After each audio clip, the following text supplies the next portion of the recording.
Isabella Fontaine by Kateb Shunnar. In the parish, where the Spanish moss draped over the cypress like nature's own chandeliers, and the bayou hummed secrets the moon only understood, there lived a woman named Isabella Fontaine.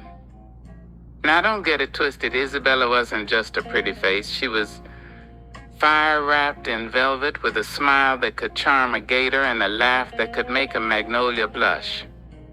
Folks said her voice made a teardrop slow down to catch a better note, and when she walked into a room, even the ceiling fans seemed to spin a little slower just to admire her.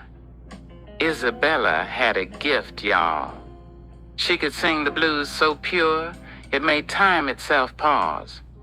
Slim, her guitar-playing partner, used to sit beside her, strumming, humming, conjuring music like the angels had taken a coffee break and left him in charge. But Slim had more wonder than wonder in her soul. And one hot summer day, she packed up her guitar and left Isabella with nothing but a crooked chair, a dented microphone, and a cat that looked at her like she owed it money. Most folks would have cried, not Isabella. She just shook her head, adjusted her oversized hat, and muttered, "Lord, if Slim wanted heaven, she could have walked on water. I'm just trying to make it through the mud." And that's the first lesson. Life throws mud, but the trick is learning to dance in it. Blind faith. That's what kept her walking. She didn't know where her next meal was coming from, if the rent man was sweet or sour, or if the river would rise and steal her shoes. Didn't matter. She trusted that even when life hit the wrong note, someone above was arranging a symphony just for her. Saturday nights in the parish were a sight. The old parish hall, half church, half juke joint, became a sanctuary of rhythm, laughter, and light. Preacher Hollis would holler about sin and salvation, brass bands would wail, and the smell of fried catfish and gumbo thickened the air like incense. One night someone shouted, "Isabella, sing us something." She strutted in barefoot, sassier than a catfish in a cornfield, grabbed Slim's abandoned guitar, and winked. "Lord, you better be ready. I ain't never been perfect, but I sure can make a joyful noise." She strummed a crooked chord and the room paused. Then she let her voice fly blues, jazz, gospel, all tangled in rhythm that made the floorboards shake and the rafters sweat. People clapped, stomped, hollered. One old man spun so hard his hat flew across the room and hit the ceiling fan. Isabella laughed mid-note. "Looky here, even your hat feeling holy." And everybody lost it. That's the thing about Isabella. Her faith was never quiet. It was loud, messy, and stubborn as a mule, but it was real. Blind faith isn't about knowing the steps. It's about moving anyway, trusting the Creator to catch your stumble, guide your rhythm, and make your song reach farther than you imagined. Her life wasn't always this glorious. Nights she wandered the streets barefoot, praying like she had nothing else to offer, were common. She would hum under flickering streetlights, and even the rats seemed to pause, heads tilted, listening. Once she sang to a passing stranger who had tears in his eyes. He said, "Lady, how do you keep going?" She shrugged and laughed. "Ah, honey, I ain't got a choice. The Creator's my partner, and he don't step on toes." That's the lesson. Sometimes your only choice is faith, and humor makes it danceable. Then came the night of the great Parish juke joint showdown. All the musicians gathered to see who could raise the roof without bringing the roof down. Isabella Fontaine, she danced her way to the front, barefoot, picking up Slim's guitar like it had been waiting for her touch all these years. Floorboards rattled, brass squealed, and the drummer practically flew off his stool mid-solo.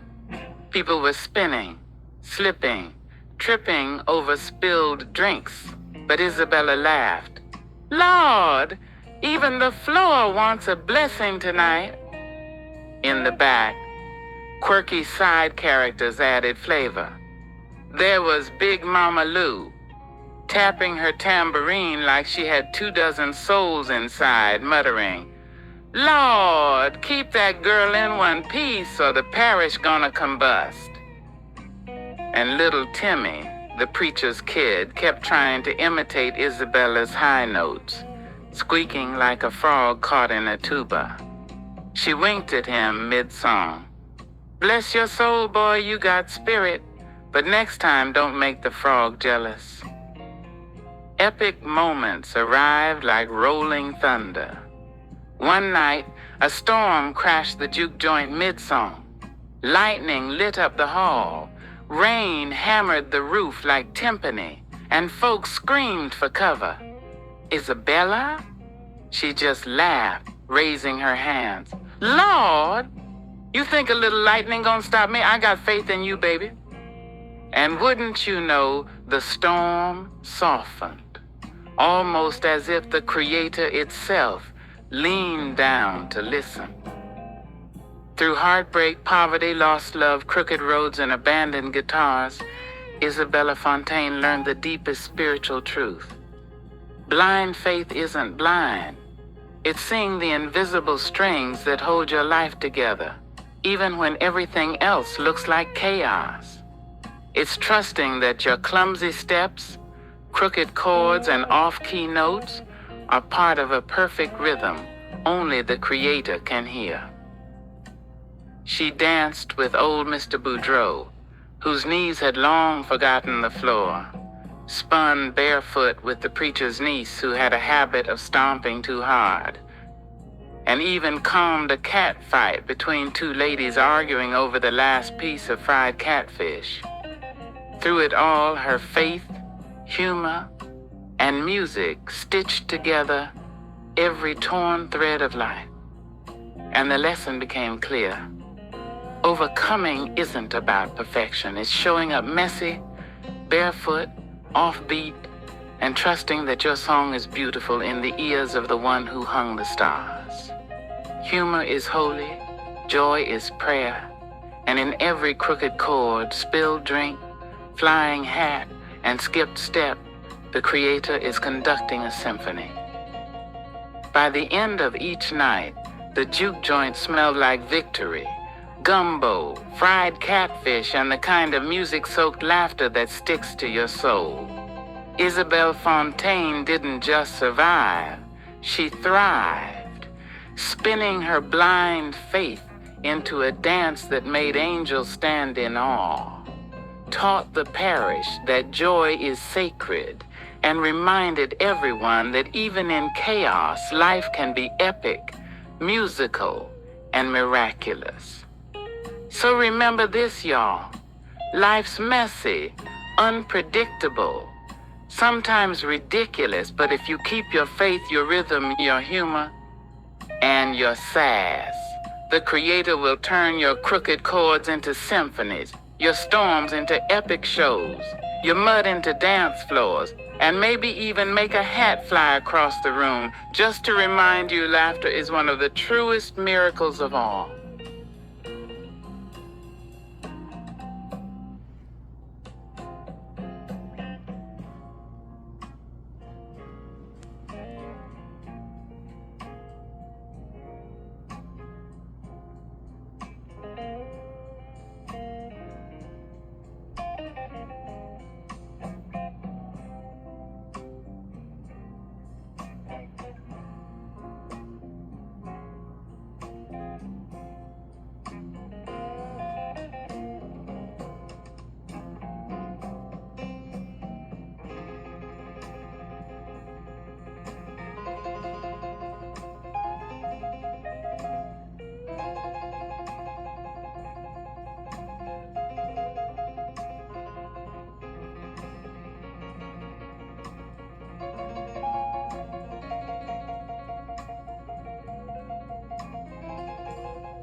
Author's note.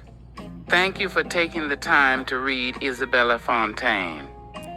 Stories like this are not just entertainment to me.